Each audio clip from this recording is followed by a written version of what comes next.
안녕하십니까. 건강 365 아나운서 이영호입니다. 뇌혈관 질환으로 뇌 조직이 손상되면서 치매가 발생하는 경우가 혈관성 치매입니다. 물론 모든 뇌혈관 질환이 혈관성 치매로 이어지는 것은 아니지만 혈관 건강에 문제가 생길 때 위험이 높아진다는 지적입니다. 그렇다면 혈관성 치매는 예방이 가능하지 않을까요? 고혈압, 콜레스테롤과 같은 혈관 건강에 문제가 될 수 있는 요인들을 잘 살피고 관리하면 되지 않을까 싶은데요. 혈관성 치매로 인한 증상, 알츠하이머와는 어떤 차이가 있는지도 궁금합니다. 혈관성 치매의 위험 잠시 후에 알아보고요. 오늘 이야기 되는 약 이야기에서는 염색약, 연모제에 대한 정보 드리겠습니다. 건강 365 글렌 밀러 오케스트라가 연주하는 올드 랭 사인으로 시작합니다. KBS 라디오 건강 365 함께하고 계십니다. 치매 예방에 대한 관심이 높습니다. 알츠하이머병에 대한 불안감뿐 아니라 이 혈관성 치매에서도 많은 분들이 걱정하시는데요. 특히 혈관성 치매는 예방이 가능하기 때문에 위험 요인들을 잘 살펴서 관리할 필요가 있다는 지적입니다. 고려대 구로병원 신경과 김치경 교수에게 도움 말씀 듣겠습니다. 교수님 안녕하십니까? 네, 안녕하세요. 예. 혈관성 치매, 이것도 일단 발병하게 되면 좀 완치되기는 어렵다면서요. 예, 맞습니다. 이제 치매라는 것 정의 자체가 이미 뇌가 어느 정도 손상이 되어서 인지 기능이 떨어진 상태고 지속적으로 나빠지는 병을 이제 치매라고 하기 때문에 우리가 치매라고 이야기가 붙으면 사실 좋아지긴 좀 어렵다 이렇게 말씀을 드리고 있습니다. 예. 예방은 가능합니까? 그래서 혈관성 치매가 중요한 이유가 이제 예방이 가능하기 때문입니다. 예. 이름에서 나오겠지만 혈관성, 뇌혈관성, 그다음에 혈관이 좁아지거나 혈액순환이 잘 되지 않아서 생기는 치매이기 때문에 우리가 이게 뇌혈관이 좁아지지 않게 그리고 이제 혈액순환이 좀 잘 되게 만드는 예방법은 이미 잘 알려져 있기 때문에 혈관성 치매는 예방이 가능하다 이렇게 말씀을 드리고 있습니다. 예. 알츠하이머 하면 이제 노화로 인한 퇴행성 질환으로 알려져 있는데 혈관성 치매의 원인은 뭘로 봐야 될까요? 네, 혈관성 치매는 사실 뇌 신경 자체가 직접적으로 퇴행이 되기보다는 뇌 혈관에 문제가 생겨서 혈액순환이 주로는 잘 되지 않으면서 혹은 미세출혈 같은 것들이 이제 터지면서 서서히 뇌 신경을 손상을 일으켜서 2차적으로 치매가 생기는 겁니다. 그러다 보니까 혈관이 이제 문제가 생기는 건데요. 대부분 이제 혈관에 문제가 생기는 대표적인 원인은 동맥경화증, 죽상경화증이라고 불리는 것이기 때문에 혈관벽에 안 좋은 콜레스테롤, 때가 쌓여서 혈관벽이 이제 좁아지는 건데 이것이 대표적인 원인이 고혈압, 당뇨병, 고지혈증, 흡연 이런 것들이기 때문에 이런 것들이 기본적인 원인이라고 말씀드리고 사실 그 이외에도 혈관 자체도 이런 노화 현상이 있습니다.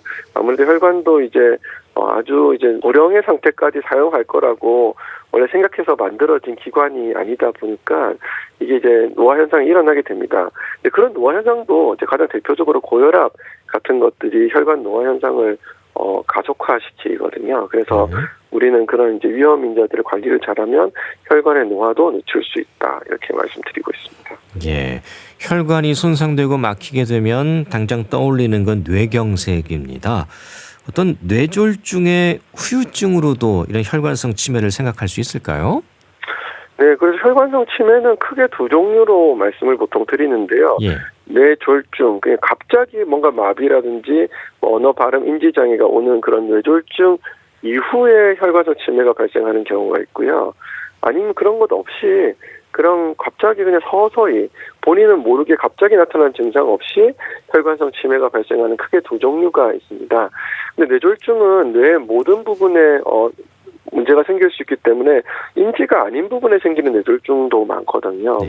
마비만 있다든지 균형만 안 잡힌다든지 물체가 두 개로 보이는 복시만 있다든지 다행히 인지 기능은 문제가 없이 다른 증상만 있고 회복되는 경우가 있기 때문에 이런 경우는 뇌졸중 이후에 혈관성 치매가 생겼다라고 말씀을 드리진 않는데 뇌졸중에도 이제 그런 인지 기능과 관련된 부분에 손상이 발생하고 회복이 잘 일어나지 않고 설사 회복이 되더라도 그 이후에 그 손상 때문에 다른 인지 장애가 점점 악화되면서 혈관성 치매가 생기는 경우가 있습니다. 그래서 뇌졸중 이후에 생기는 혈관성 치매가 한 종류가 있고, 이런 뇌졸중 없이 본인도 모르는 상황 내가 조금 이상한데, 내가 기억력이 좀 떨어지는데, 내가 옛날보다 조금 활동성이 떨어지는데, 이런 형태의 서서히 일어나는 증상으로 발생하는 혈관성 치매 또 한 종류가 있습니다. 네. 그 알츠하이머나 혈관성 치매 모두 신경세포가 손상되면서 진행되는 거는 맞지만은 이제 원인은 조금 차이가 있는 거고요. 알츠하이머와 비교할 때 혈관성 치매의 발생률은 어느 정도입니까?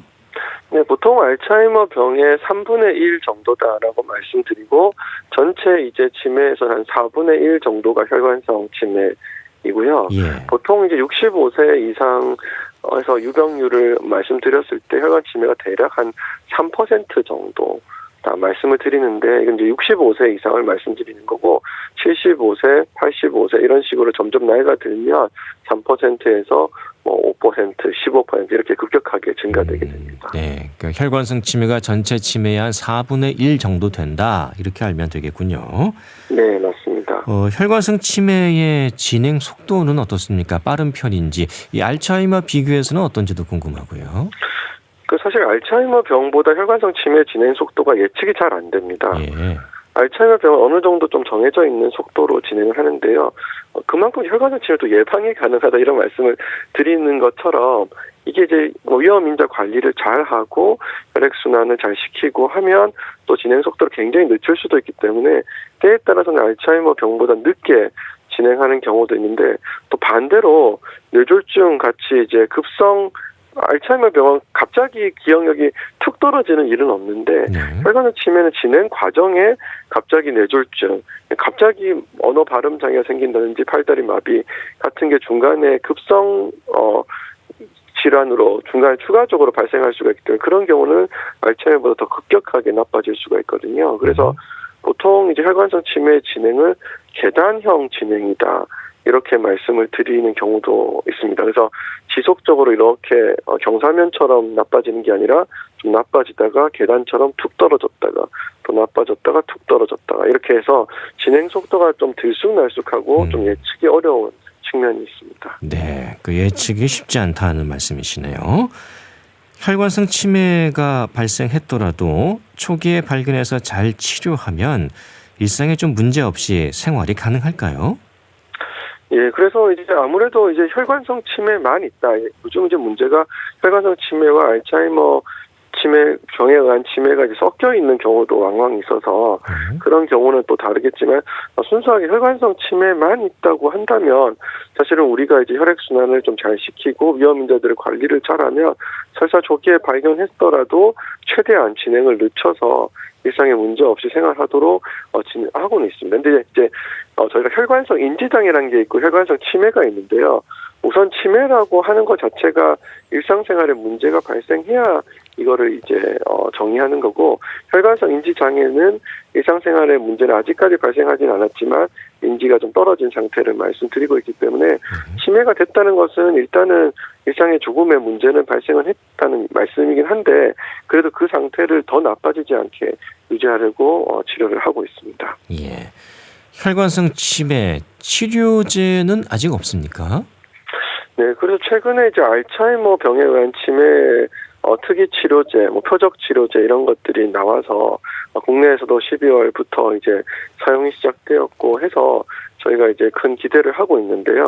역시 마찬가지로 혈관성 치매 같은 경우도 그러한 혈관성 치매 상당히 표적 치료제, 특이 치료제 이런 것들이 나오기를 기대를 하고, 연구는 굉장히 활발하게 이루어지고 있습니다. 그렇지만 아직까지 아주 승인된 이것이다라고 하는 치료제는 아직은 없기 때문에 저희가 치료제를 계속 기다려보고 있습니다. 예. 결국 이제 위험 인자를 잘 관리하고 예방하는 게 중요하겠는데, 혹시 이 혈관성 치매의 위험을 알리는 전조 증상은 있을까요? 네, 사실 혈관성 치매는 뇌혈관이 나빠져서 생기는 치매이기 때문에 혈관성 치매의 위험을 알리는 전조 증상은 뇌졸중의 전조 증상과 동일합니다. 사실 그래서 언어 발음 장애, 말이 어눌하다든지 언어가 잘 나오지 않는다, 이런 것들이 가장 대표적인 위험 인자고요. 설사 그런 것들이 30분, 1시간 정도 잠깐 있다가 없어지더라도 꼭 평가를 받아서 뇌졸중 혹은 혈관성 치매의 위험이 있는지를 판단을 받으셔야 할 걸로 생각이 되고요. 그 이외에도 이제 팔다리 마비, 얼굴 마비 이런 것들이 나왔을 때 이게 당연히 뇌졸중의 위험 전조 증상이기 때문에 뇌졸중에 대한 평가도 받으셔야 하겠지만 마찬가지로 혈관성 치매에 대한 위험도도 같이 평가를 받기를 추천드리고 있습니다. 예. 그 치매하면 이제 알츠하이머를 많이 떠올리게 되고 그래서 고령이 되면 어쩔 수 없다. 발병 위험이 높아진다는 생각을 하게 됩니다. 아무튼 혈관성 치매는 혈관 건강에 신경을 잘 쓰면 얼마든지 예방이 가능하다는 거고요. 여기에 대한 인식이 중요하겠습니다. 네, 그래서 뇌혈관이 나빠지면 뇌졸중, 그런 뇌경색, 뇌출혈 같이 급성으로 증상이 나빠지는 일만 일어나는 게 아니라 서서히 이렇게 뇌혈관이 나빠져서 뇌신경이 손상되면서 인지장애 그리고 치매로 빠지는 경우도 있기 때문에 이런 것들도 있다라는 것을 특히 혈관 건강 위험 인자가 있어서 뇌혈관이나 심장혈관의 관리를 하시는 분들은 이런 혈관성 치매에 대해서도 꼭 인식을 하시고 좀 더 생활 습관이라든지 운동 이런 것들에 신경을 쓰셔야 하겠습니다. 예. 혈관성 치매 위험 요인, 이제 앞서 말씀해 주셨던 동맥경화, 고혈압 이런 부분들을 말하는 거겠죠? 예, 그래서 대표적으로 이제 동맥경화증 혹은 이제 죽상경화증이라고 말씀드리는 혈관벽에 나쁜 콜레스테롤이 쌓이면서 혈관이 좁아지고 혈액순환이 잘 되지 않는 그런 것들의 원인이 고혈압, 당뇨병, 고지혈증 중에서 고콜레스테롤 혈증, 그리고 이제 흡연이기 때문에 이런 것들은 너무 대표적인 혈관성 치매 위험 인자이긴 합니다. 그런데 사실 이제 유전적 요인도 있긴 하거든요. 예. 혈관성 치매 중에서 우리가 이제 뇌혈관 아밀로이드 변증 이렇게 해서 이거는 사실 좀 막을 수가 없기 때문에 저희가 앞으로 어떻게 해야 되냐면 이제 좀 걱정도 있고 사실 앞으로 좋은 치료가 나올 거라고 연구도 활발하게 하고 있는데 유전적인 요인도 있습니다. 그래서 때에 따라서는 아주 고령인데 뇌경색뿐만 아니라 미세출혈이라서 뇌출혈이 많은 경우에는 저희가 그런 유전적 요인이 있는지에 따라서 약물 선택이 좀 달라질 수 있기 때문에 드물게 유전적 요인을 체크해 보기도 합니다. 예, 그런 것들은 유전자 검사를 통해서 알 수 있는 건가요? 이게 복잡한 유전 검사도 있지만 굉장히 간단한 유전 검사로도 위험도를 예측하는 부분들이 있기 때문에 모든 분은 아니지만 저희가 필요한 경우 그런 검사를 하고 있습니다. 예, 유전적인 소인도 무시할 수 없다는 거고요. 이런저런 걱정하면서도 수치에 대해서는 잘 기억하지 못하고 소홀히 하는 경우도 많은 것 같습니다.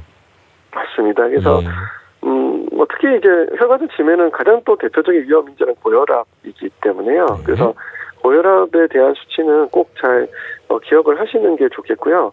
혈압을 재면 보통 이제 수축기 혈압과 이완기 혈압, 그냥 위에 거 밑에 거 이렇게 보통 말씀을 드리는데 수축기 혈압과 이완기 혈압이 있는데 저희가 혈압이란 건 항상 변동을 하기 때문에 한 번 잰 것만 가지고 혈압이 어떻다라고 말씀하시는 거는 좀 저는 맞지 않다라고 말씀드리고 내가 혈압이 조금 높은 것 같다라고 생각하는 순간부터는 좀 자주 재서 좀 기록을 해놓으시는 게 좋습니다. 그래서 보통은 이제 수축기 혈압이 140을 계속 넘으면 꼭 치료를 받으셔야 되는 상황이고요. 그리고 이제 130과 140을 오르락 내리락 할 때도 사실 좀 높다라고 보통 말씀을 드리고 가장 이제 좋기로는 주로 이제 120 정도대로 측정되시면 이제 가장 좋은데 이제 120과 130 정도로 이제 왔다 갔다 하시는 경우도 많거든요. 이제 그러면 생활 습관 개선을 하셔야 한다라고 말씀드리고 있고요. 특히나 이제 콜레스테롤도 이제 수치로 딱 나오기 때문에 우리가 기억을 해야 되는데 사실 전체 콜레스테롤도 중요하지만 저밀도 콜레스테롤 LDL 콜레스테롤, 저밀도 콜레스테롤이 중요한데 이게 기준이 위험 인자가 몇 개 있느냐, 혈관 상태가 어떠냐 이런 거에 따라 다르지만 저밀도 콜레스테롤이 100을 넘어가면 우선은 한번 전문가를 만나서 상의를 해보실 필요는 있겠습니다. 예. 혈관성 치매 딱 잡아서 치료해주는 치료제는 없지만은 진행을 좀 늦추거나 하는 약물은 있습니까? 네, 그래서 사실 혈관성 치매 약물이랑 이제 뇌졸중을 예방하는 약물이 상당히 좀 겹칩니다. 아무래도 이제 뇌졸중을 예방하는 약물들이 뇌 혈액순환을 좀 개선시켜드리는 그런 약물들이 있기 때문에 좀 겹쳐서 그래서 국내에서도 저도 참여하고 있지만 이 혈관성 치매 진행을 늦추는 그런 혈관 확장제 이런 것들에 대해서 현재 임상 연구를 진행하고 있고요. 사실은 그렇게 위험하거나 이게 부작용이 많은 약은 아니기 때문에 좋은 결과가 나와서 좀 더 저희가 좀 더 도움을 드릴 수 있는 그런 약물을 사용하기를 기대하고 있습니다. 예. 혈관성 치매 치료제 개발과 관련해서는 어떻습니까? 뭐 연구진들이 많이 노력하고 있겠습니다만은 치료제 개발 활발하게 이루어지고 있나요? 사실 최근에 이제 알츠하이머 병에 의한 치매에 대한 표적 치료제가 나와서 알츠하이머 병에 대해서는 뭐 굉장히 많은 투자와 그리고 연구들이 진행이 되고 있어서 더 좋은 약물이 나올 거라고 이제 기대를 하고 있습니다. 상대적으로 혈관성 치매는 원인이 좀 다양하다고 할 수도 있고 이게 뇌 신경만 보호하면 되는 게 아니라 혈관을 보호해서 2차적으로 뇌 신경을 보호해야 되기 때문에 좀 더 복잡하다고 말씀을 드릴 수 있습니다. 그래서 저도 이제 실험실 차원에서는 혈관성 치매를 치료하기 위한 연구들을 많이 진행을 하고 있는데 아직까지는 좀 저는 부족하다라고 생각을 하고 있거든요. 그래서 혈관성 치매도 이게 다양하게 자세히 쳐다보면 원인이 좀 다양할 수 있기 때문에 그런 혈관성 치매의 원인 맞춤형 표적 치료제가 나오기를 기대하고 있고 아무래도 알츠하이머 병에 의한 치매에 대한 표적 치료제가 나오면 이어서 혈관성 치매에 대한 치료제도 나올 거라고 기대는 하고 있습니다. 예. 알츠하이머와 혈관성 치매가 동시에 진행되는 경우도 있을까요? 예, 사실 많습니다. 네. 그래서 이게 저희가 상당히 어려운데 저도 최근에 연구를 진행했는데 작은 크기의 뇌졸중 이후에 발생하는 혈관성 치매에 알츠하이머 병이 큰 영향을 미친다. 이런 연구를 진행했었는데 너무 당연한 말 아닐까라고 생각하실 수는 있습니다. 알츠하이머 병이 있으면 당연히 혈관도 나쁘고 알츠하이머 병도 있으면 또 다른 건 당연하다라고 생각하실 텐데 제가 연구를 했던 건 알츠하이머 병인지 모르고 계셨던 분. 그러니까 알츠하이머 병인지 증상이 없어서 모르고 있었는데 저희가 핵의학 영상이라 그래서 알츠하이머 병을 좀 조기 진단할 수 있는 그런 영상을 찍어봤더니 그런 소인이 있는 분들이 혈관성 치매도 훨씬 빨리 진행을 하더라고요. 그래서 이 두 가지가 같이 있으면 훨씬 더 나쁘기 때문에 이제 우리가 어떻게 치료해야 되느냐 고민이 많은데 이게 문제가 최근에 계속 말씀드리던 알츠하이머 병에 의한 치매의 표적 치료제가 뇌 혈관이 나쁘면 사용을 못합니다.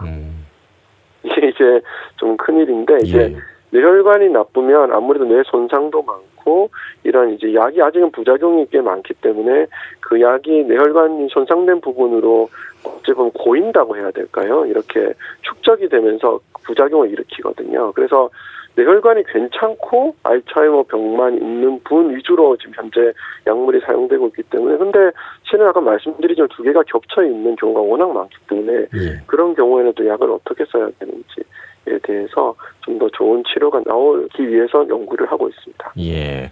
그럴 때는 치료 방향 잡기가 쉽지 않겠는데요. 네, 그래서 뭐 혈관을 보호해야 되고 뭐 혈관 질환을 예방해야 되는 것은 알츠하이머 병에도 도움이 되고 혈관 치매에 도움이 되기 때문에 뭐 그거는 이제 명확하게 진행을 하는데 최근에 나온 이제 알츠하이머 병 표적 치료제가 그냥 뇌혈관이 안 좋은 상태에서는 사용이 좀 어렵긴 합니다. 그게 이제 뇌출혈이라든지 뇌염증을 일으키고 있기 때문에 그런 부분을 좀 더 개선할 수 있는 약들을 아마 전 세계에서도 굉장히 개발을 많이 하고 있고요. 저도 같이 참여하고 있는데 그래서 그런 또 좋은 치료제가 나올 거라고 생각을 하고 있습니다. 예. 혈관성 치매 예방할 수 있는 방법. 뭐 노인뿐만이 아니고 젊은 나이 때부터 시작해야 하지 않을까 싶기도 합니다. 네, 그래서 사실은 혈관성 치매나 뭐 알츠하이머 병의 치매 65세 이상이라 말씀드리지만 보통 이제 70대, 뭐 80대 유병률이 급격하게 올라가는데요. 실은 이렇게 말씀드리면 굉장히 좀 어려운 일이긴 하지만 사실은 뇌혈관, 특히 뇌혈관의 동맥경화증은 뭐 빠르면 20대, 30대부터 혈관벽에 동맥경화반이라고 해서 혈관이 좁아진 건 아니지만 혈관벽에 이미 나쁜 콜레스테롤이 쌓인다고 알려져 있습니다. 그래서 20, 30년 뭐 후에 얘기긴 하지만 그래도 3, 40년 우리가 현재 평균 수명이 워낙 올라가고 있는 상황이기 때문에 뭐 30년이라는 세월이 그렇게 길다면 길지만 또 짧을 수도 있는 시간이기 때문에 혈관성 치매 예방을 하려면 사실 3, 40대부터 뇌혈관 대한 관심을 가지고 충분히 좋은 예방 전략들이 많기 때문에 그런 것들을 수행하셔야 할 거라고 생각하고 있습니다. 네, 오늘 혈관성 치매에 대한 도움 말씀 들었습니다. 고맙습니다. 네, 감사합니다. 고려대 구로병원 신경과 김치경 교수였습니다. KBS 라디오 건강 365 함께하고 계십니다. G.O.D의 사랑해 그리고 기억해 듣고 계속 이어갑니다.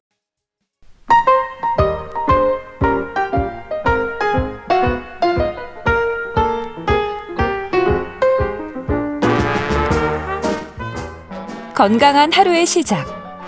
KBS 라디오 건강 365.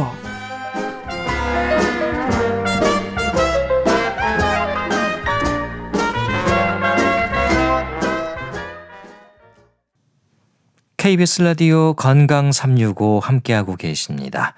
알아두면 도움되는 약이 되는 약 이야기. 소비자 콘텐츠 연구소 이주영 소장 연결하겠습니다. 소장님 안녕하십니까?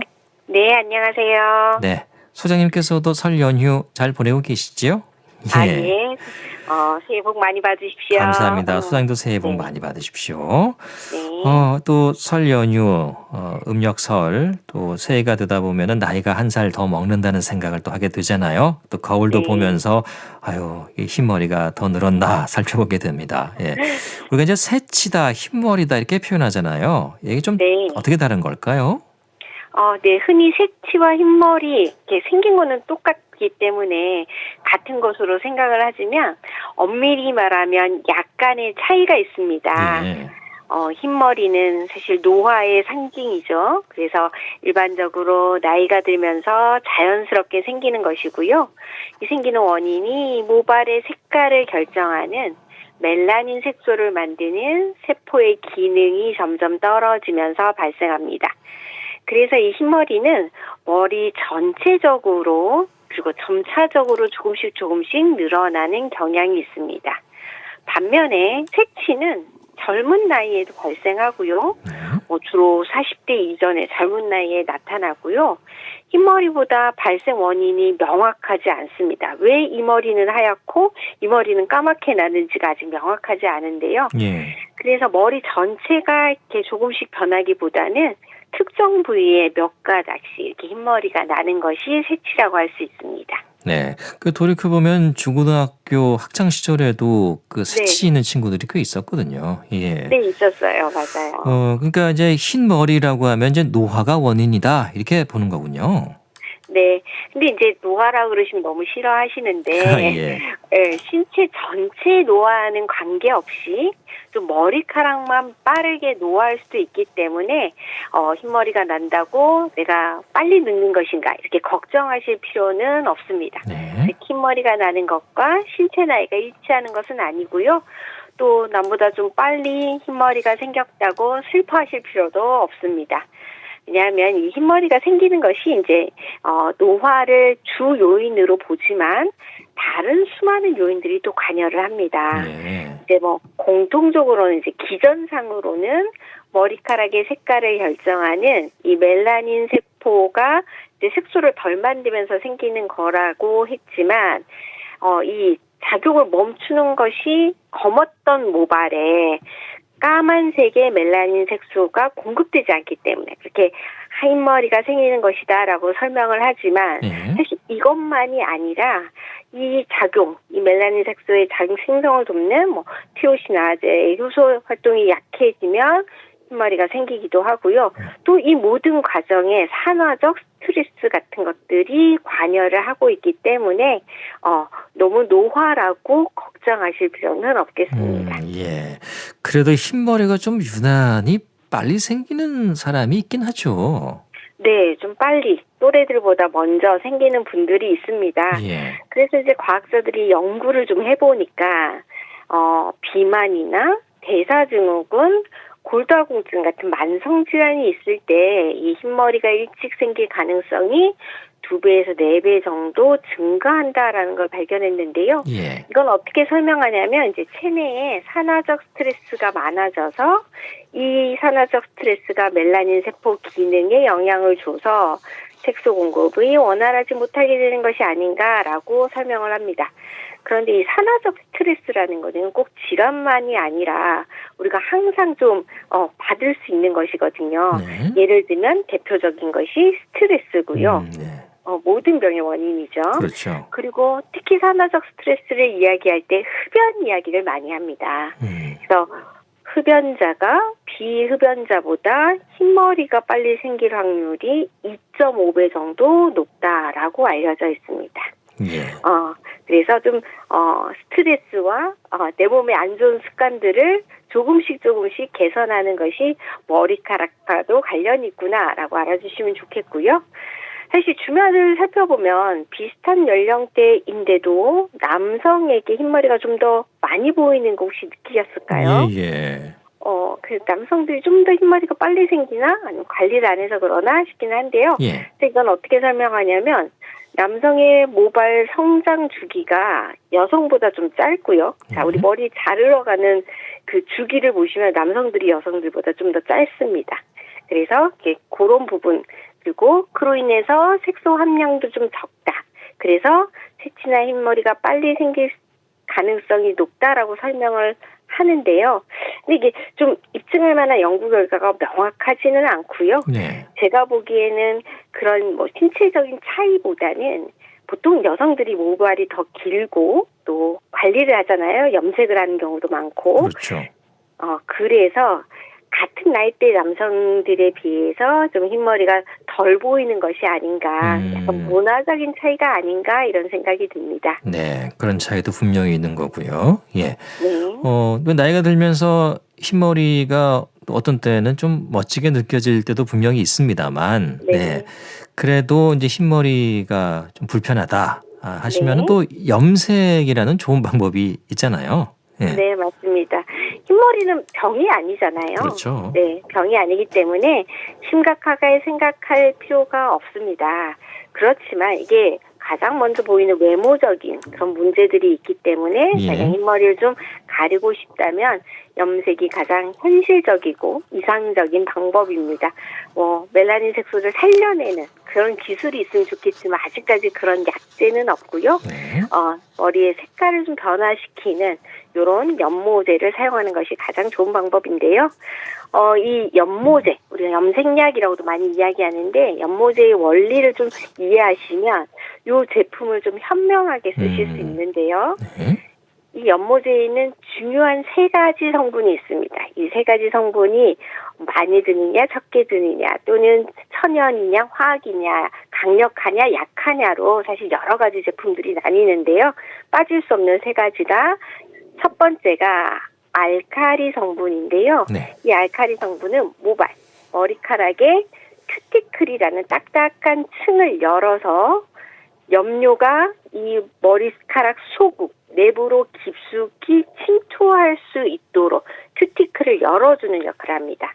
요 대표적인 성분이 암모니아여서 이 특유의 냄새, 맞아요. 염색약의 특유한 냄새가 이 성분 때문에 나는 거고요. 예.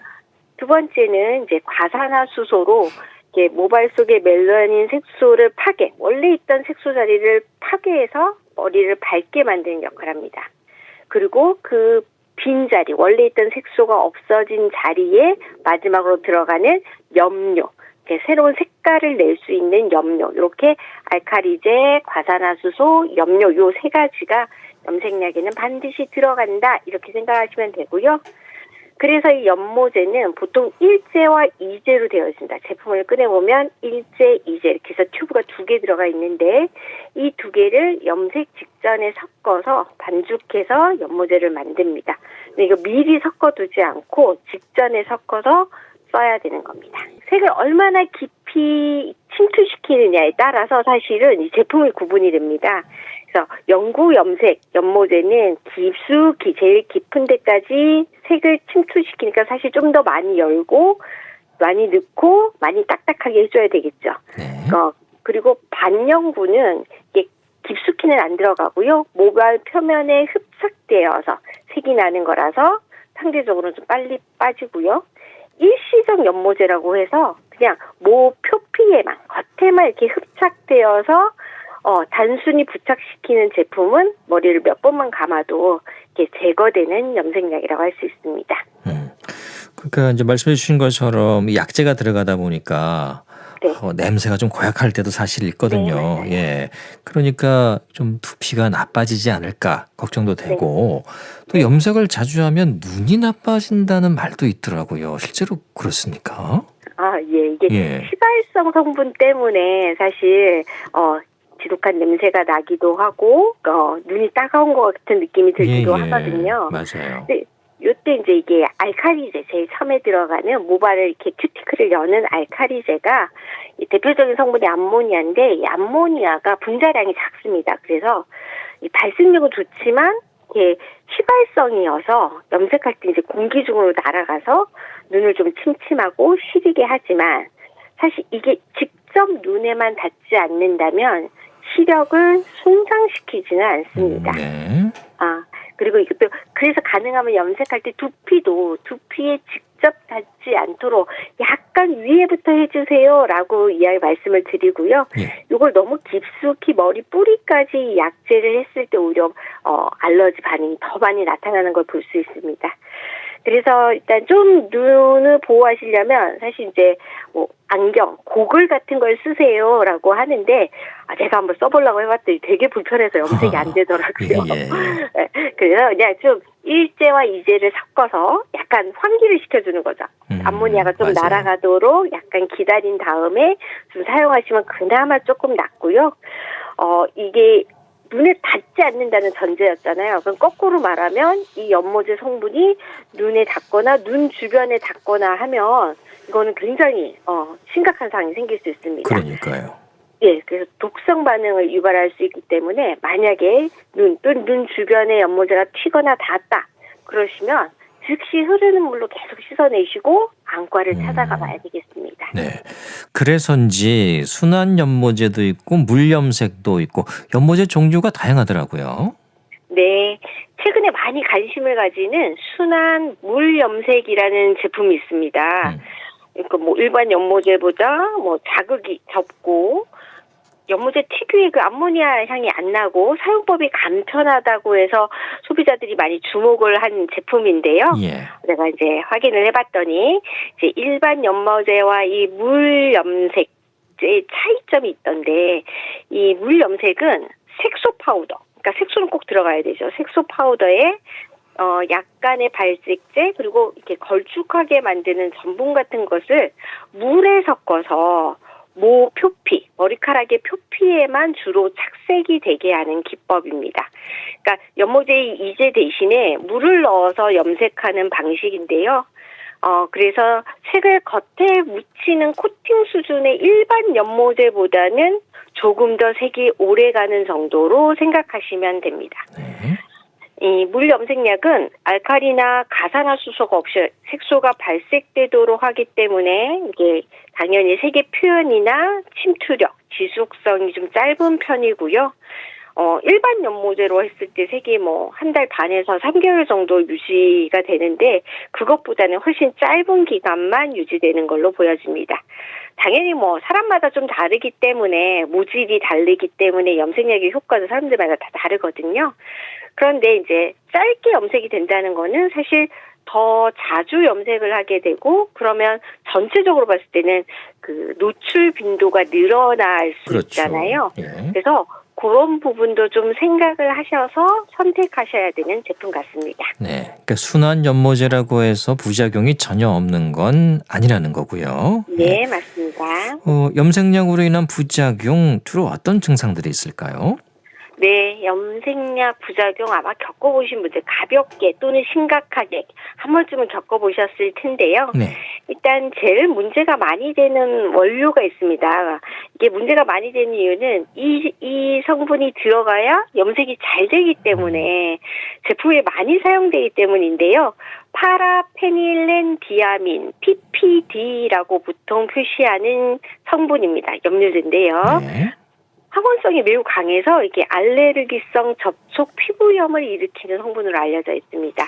그래서 가볍게는 가렵다, 따갑다에서 심각하면은 두피가 붓거나 탈모를 일으킬 수 있는 그런 성분입니다.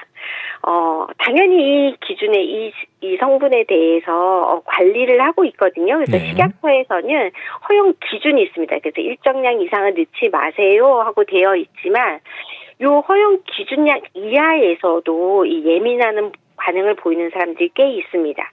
그래서 이 PPD라는 성분 혹시 내가 염색약을 쓰고 나서 부작용이 났다면 좀 꼭 확인을 한번 해보시고요. 예. 그 외에도 들어가 있는 여러 가지 성분 때문에 뭐 가렵다, 부종이 생겼다, 빨갛게 발진이 생겼다, 홍반이 생겼다, 그리고 심하면 뭐 피부에 그 착색이 생기거나 탈모가 생기거나 또는 화상 반응까지 여러 가지 부작용이 이미 보고되어 있습니다. 기능성 화장품으로 관리하고 있는데요.